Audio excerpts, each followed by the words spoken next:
Welcome back to another handover video. Now today, myself and Jamie are going to do the Carrera range, and we're looking at the 244, but this is also exactly the same as the 144. The difference being the 2 stands for the pop top upstairs, so you end up with 4 berth in this one. So we're going to start off on this side of the van here. So if we're looking at this side, we've got the fuel filler cap here and your AdBlue. So please just take care with this. It's your main key for the van to start it. Straight into the gap there, unlock it, and then you can twist open the cap to fill with diesel, and also then AdBlue. So just top it up every now and again. The vehicle will tell you when it needs topping up and when it gets low. So just make sure you fill it up and never run it dry of AdBlue. Down here we've got the electric step, which is controlled from inside, which we'll show you a little bit later. You've got your awning light, which the same switch is located next to your outdoor step, which again we'll show you a bit later on. And then we've also got the awning. Now just in here, I've got my awning winder. Now as the weather's not amazing today, I'm only going to briefly show you how to unwind it if you've not done one before. So you can adjust the height of the stem here using the little black lever there. We'll just tighten that up because we've got it to the point where we want it. You've got a little star system on there, so all you do is you look up where the locking mechanism is, push it right up, twist it to the left hand side, and then you can pull it down, and that's now locked into place. Now just don't leave it there because obviously you don't want it knocking on the side of your van, and then just gently wind it out and you'll start seeing the legs opening up here. Now what we don't do is we never let those legs go straight. I would highly recommend you get somebody else just to support this as you're winding it out, just to keep the weight. They are quite heavy things, so just to preserve it a little bit longer, just support the weight of that coming out there. Now the legs are dead easy to do, which we can just see. If we just have a look around the side here, you'll just see the legs. Now the system for the legs is these little metal points here, which you just sort of pull out, and then you can actually bring your entire leg out and drop it, which we have done in other videos, and we'll insert that for you so you can see. And then we just simply wind it back in when we're ready.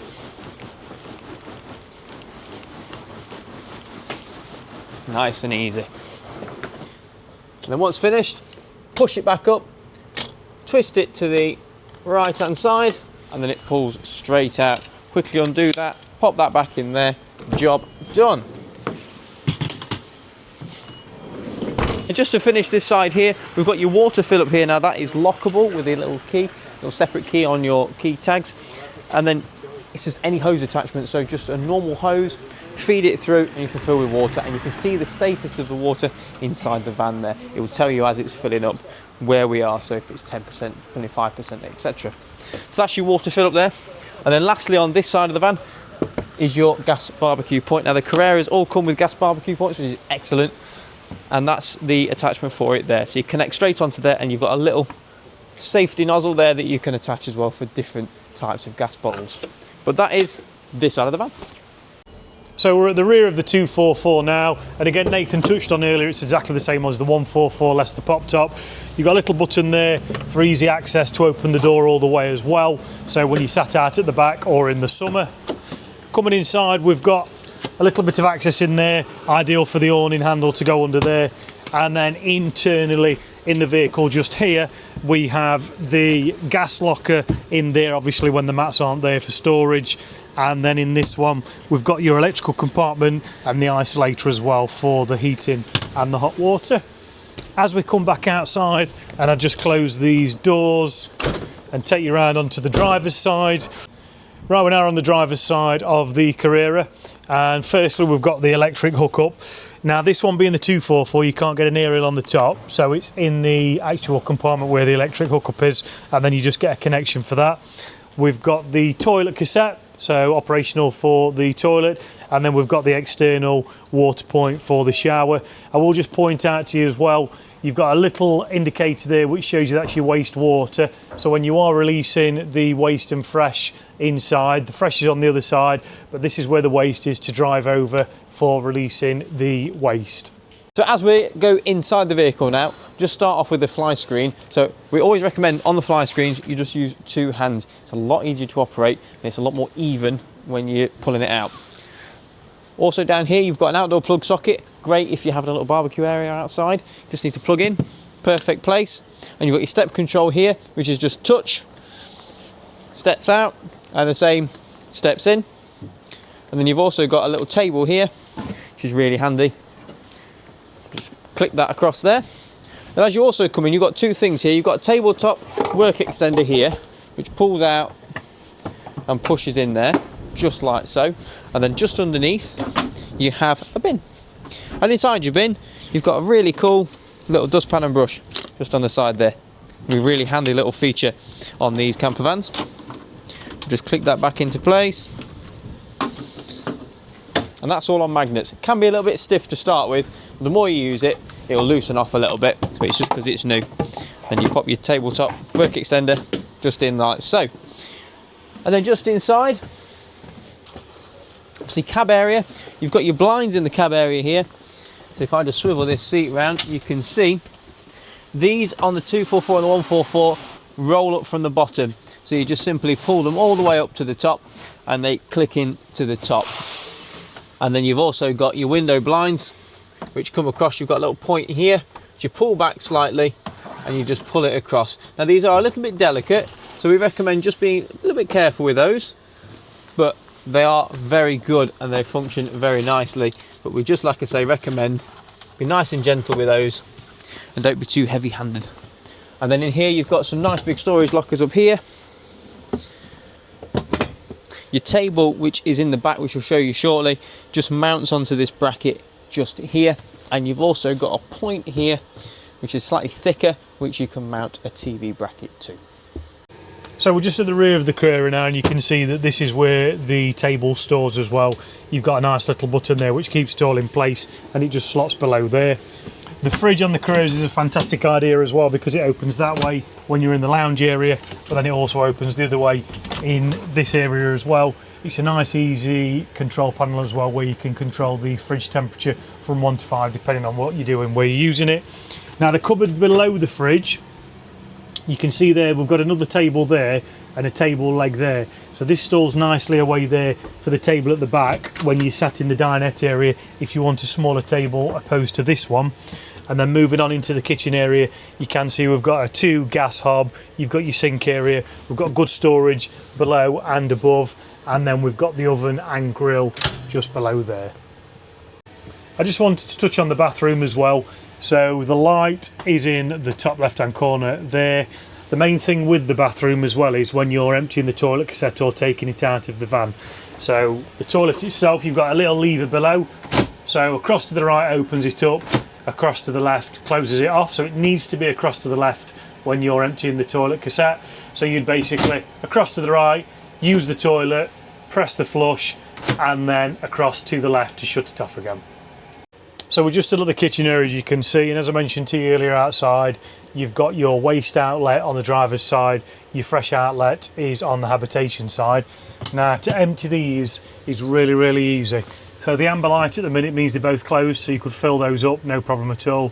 To empty those, you literally push both buttons up, so the red indicator comes on, and that will dump everything from your waste and your fresh. It's also definitely recommended to do that any periods of time you're not going to be using the vehicle, especially in the winter.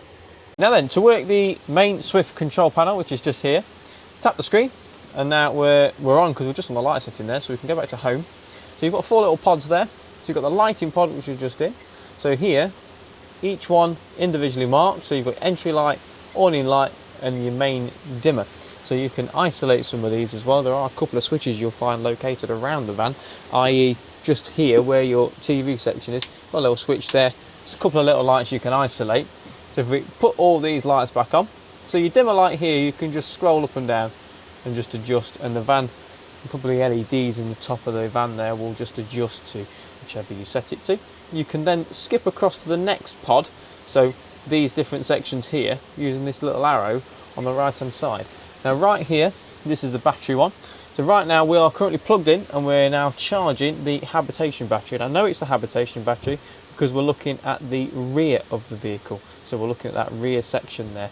If I move across and go to the next one, that's the vehicle battery. Now the status of it is good, but it's grey, so that means it's not currently charging that. But if I wanted, for example, to run off the vehicle battery, all I need to do, is press it in there, and that will go to charging, and that is now charging the vehicle battery.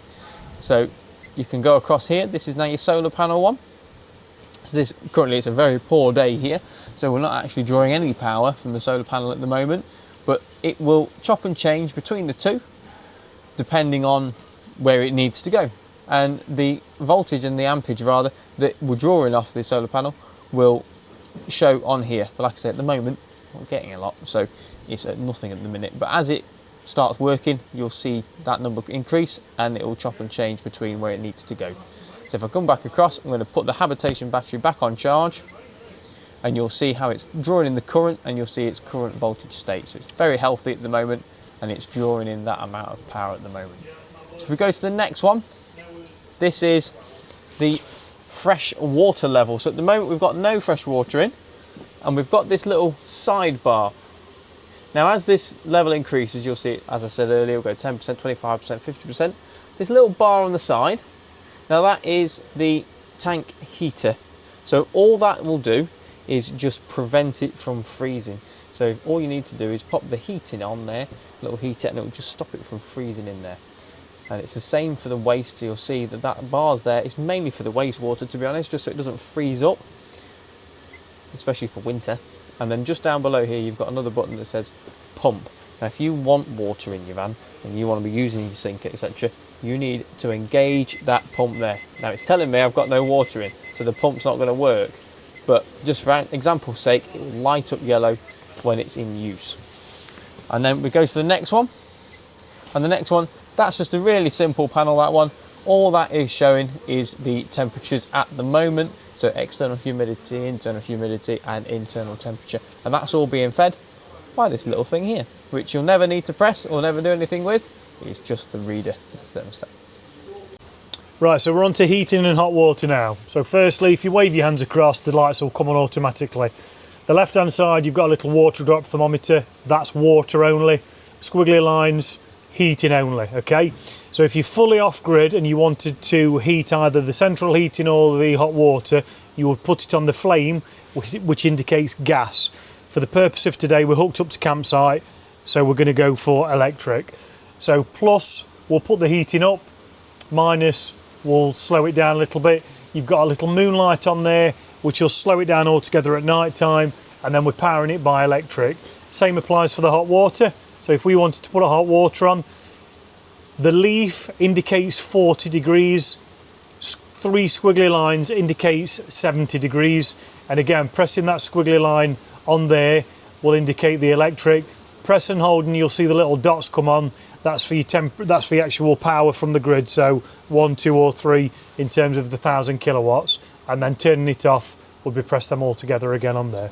Now then, this is the pop-top demonstration, so sadly if you've got the 144 you won't have this bit, so thank you very much for watching.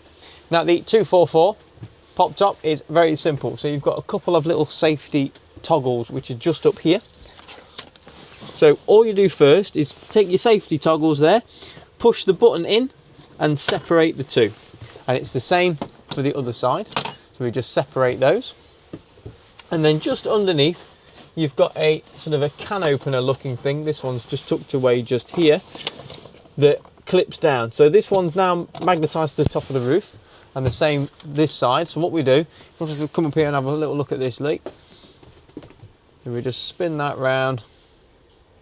You'll see this little toggle here. So what we do is we twist it round once, clip them together, and then push them, and they stick to the roof just like so. And then just on here on the front, this one's been neatly put away. You've got 2 press stud buttons, which you just pull away.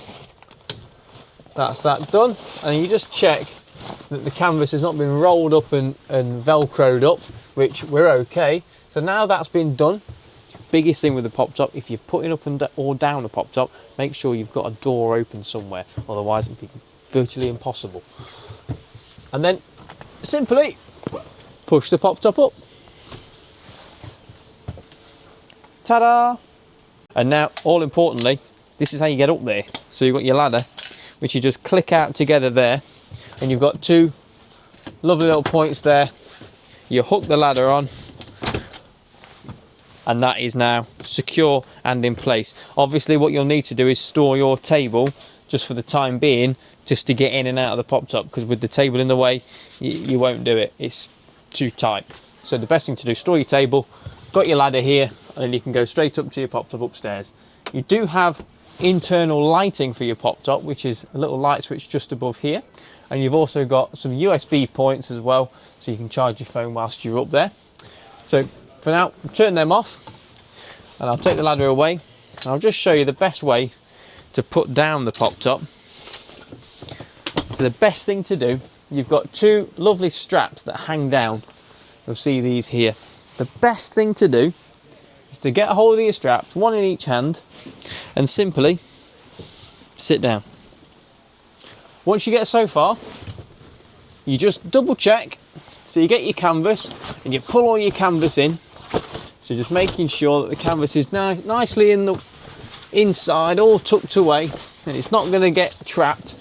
What it might be best to do to start with is just to get the other person just to quickly run around the outside and just double check that nothing's trapped. And then you can simply just let it sink and sit down, and then all you do is you roll it back up, taking away your press stud buttons there, clip them in to get that out of the way, and then the same for underneath your can opener things that I call them. So you bring them down, you tuck the fabric out of the way, you click them on, you make sure they're nice and tight, and then you reverse the process, get your little magnetic safety straps there and click them together, and that's exactly how you do the pop top. Now for your seats, so you can swivel your seats round in these, and they obviously lock in the forward driving position. So if you are driving around, make sure they are fully locked forward. Now there's a simple lever just here. Now this little lever on the Ducatos, if you pull that out just like so, that unlocks your chair and allows you to free flow it round. Now occasionally, depending on the position of it, you may have to roll it forward or back just to adjust it and get it right so it doesn't hit anything as you go round. But like I say, when you've got it, when you're driving, you need to make sure you hear that sound.